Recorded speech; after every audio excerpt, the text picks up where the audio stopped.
Y es feo subirse a la tarima con miedo. Es horrible vivir así. Y no saber y no poder bien interpretar una canción. Claro, no te diviertes con el público.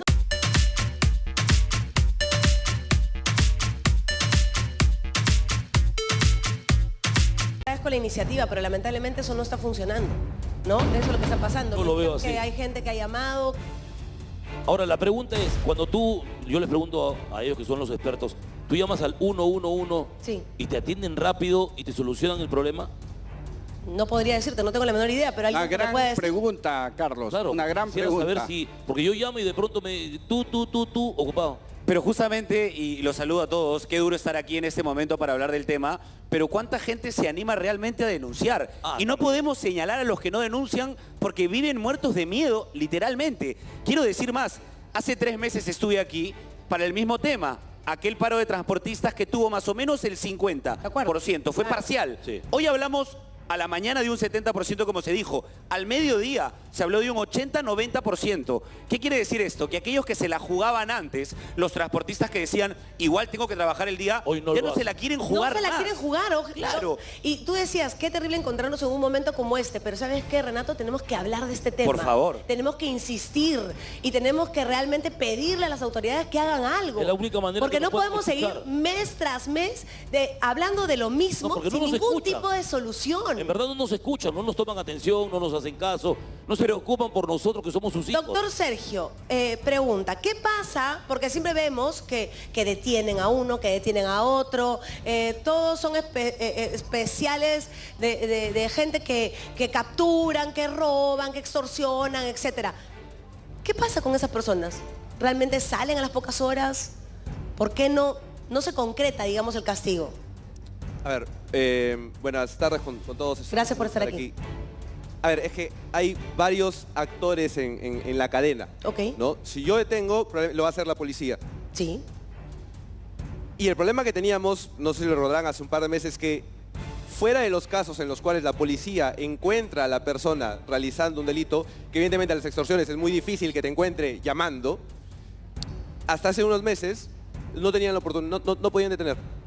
Porque el Congreso decidió, no sé cómo, derogar el artículo del Código Procesal Penal que permitía detener preliminarmente cuando no habían casos de flagrancia. Increíble. Y luego se dieron cuenta, porque dijeron los congresistas, es que no nos habíamos dado cuenta porque esto lo pusieron en una norma transitoria, no nos habíamos dado cuenta, disculpen ustedes. ¿Ya? Lo aprobaron, lo mandaron al Ejecutivo, el Ejecutivo dijo, no, esto regrésamelo porque creo que no va por ahí, debería ser solo para ciertos delitos, con un informe además del Ministerio de Justicia, un poco que decía lo mismo, y claro, luego lo volvieron a aprobar, lo tuvieron ahí, recuerden que enero, marzo es el receso parlamentario, lo tuvieron O sea que en ahí. la actualidad estamos en nada. Recién lo aprobaron. Entonces, a partir de hace algunas semanas, ya se puede detener. Entonces, la policía va a detener, tiene 48 horas para la detención. Si es un caso simple, si es un caso más complejo, puede irse hasta 7 o 10 días. Pero claro, esa detención tiene que ser aprobada primero por un juez. O sea, hay un montón de pasos que se O sea, tienen hay que un seguir. claro, efectivamente, hay un montón de pasos. ¿Por qué puedo detener y por qué puedo mantener la detención? Básicamente porque hay cierto peligro de fuga o cierto peligro de obstrucción que probablemente en esos casos se va a dar. El problema está en que luego quien evalúa es un juez que probablemente puede tener criterios dispares de cuándo entender que una persona se puede fugar o no. Entonces lo que está pasando en simple es que detienen al delincuente y luego lo liberan. Exactamente. Así de simple. Bien, se acaba de escapar uno del Es que lo que Perú. yo digo, o sea, en sencillo es eso. El monstruo, el apodado El Monstruo, lo dijo ayer el Premier. Se acaba de escapar del Perú por lo que él dice. Los fiscales de manos amarradas, porque son los congresistas los que deberían hacer las cosas bien para que los fiscales los encierren. Pero si no hay, ¿qué hacemos? Te digo más.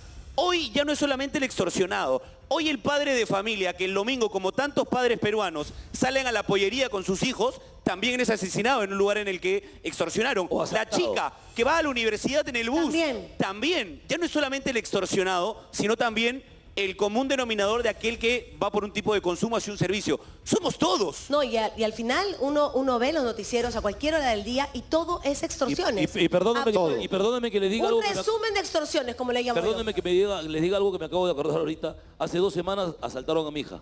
Ay, no. A Carla, sí, en la puerta de su casa saliendo, me había olvidado, a media cuadra de su casa le pusieron una pistola en la cabeza a mi hija y casi me muero. De verdad que sí, mi hija me llamó toda nerviosa y llorando y yo... Es que eso le está pasando a todos. A todos, A es a todos. todos. Y quiero, acaba de llegar Chechito, quien también compartió hace no mucho un tema delicado de extorsión, un testimonio valiente, ¿no? Chechito, gracias por estar aquí, de verdad. Porque tú has dicho que tienes que invertir más en tu seguridad para poder estar tranquilo y poder trabajar. ¿Es así? Sí, ¿qué tal? Buenas tardes a todos, buenas tardes al público en sus casas. Gracias por la invitación y sí, lo que pasé en algún momento fue muy lamentable. Tuve que redoblar mi seguridad. La verdad es que estaba pasando un momento muy malo.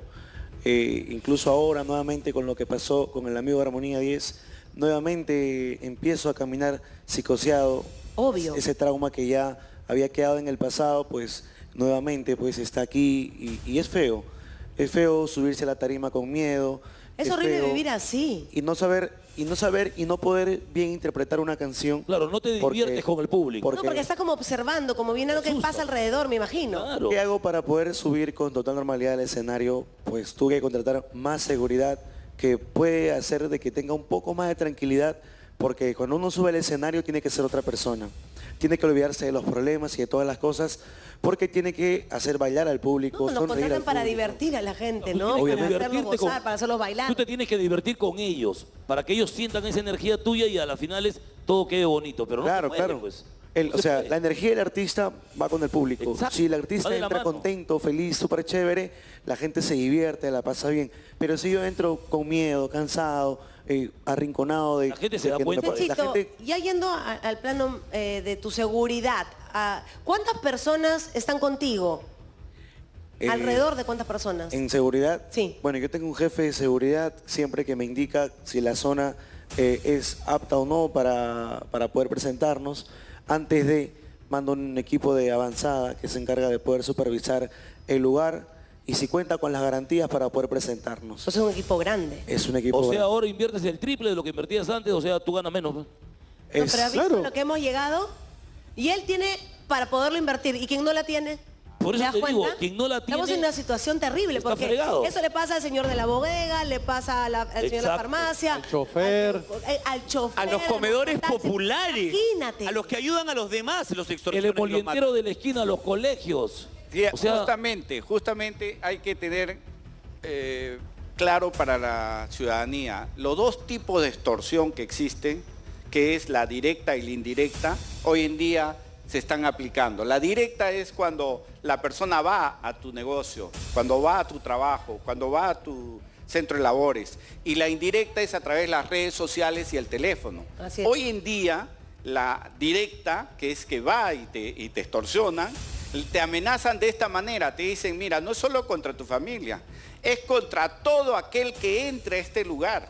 Entonces los delincuentes, el hombre se asegura, su familia, todo, pero vienen los delincuentes y ¡boom! Matan al primero Exacto. que está ahí en el restaurante, en el colegio o lo que fuera. O sea, hemos llegado a niveles de indefensión impresionantes, Carlos. no, yo también me he quedado Es una cosa, pero... cagado con esto, de verdad. La pregunta yo diría, ¿cuál es la solución? ¿No? ¿Qué es lo que se tiene que hacer? ¿Esto se combate con qué? ¿Con inteligencia? ¿Cómo? Educación, inteligencia y seguridad, pero sobre todo eliminar los corruptos que están en el Estado. O sea, cuando tú eliminas la corrupción en el Estado, no voy a señalar con dedos y señales, pero sí puedo decir que cuando hay autoridades honestas, claras, las cosas caminan. 20 y tantos ministros del Interior han pasado en los últimos 2 años. Es impresionante. Nunca se ha visto eso. Doctor, además hay que decir, y vemos en las autoridades, el congresista Cueto ayer diciéndoles a estos choferes, usen lunas antibalas. El ministro Morgan Quero hablándole a los niños y utilizando a los niños políticamente para que repitan, queremos estudiar y no queremos paro. Gracias a Dios los niños no son conscientes de lo que nos está pasando. ¿Cómo es posible? O sea, es increíble que las autoridades... Y les digo más, gracias doctor por hablar de la corrupción y aquí hay que jugársela. ¿Qué pasó con Chayapalca, que es el centro penitenciario, vamos a decir, símbolo de nuestro país, emblemático? Encontraron un router y un repetidor de señal. Doctor, dígame usted, ¿en dónde empiezan las extorsiones? Mira, En los penales. acabas de En los tocar un penales. punto álgido.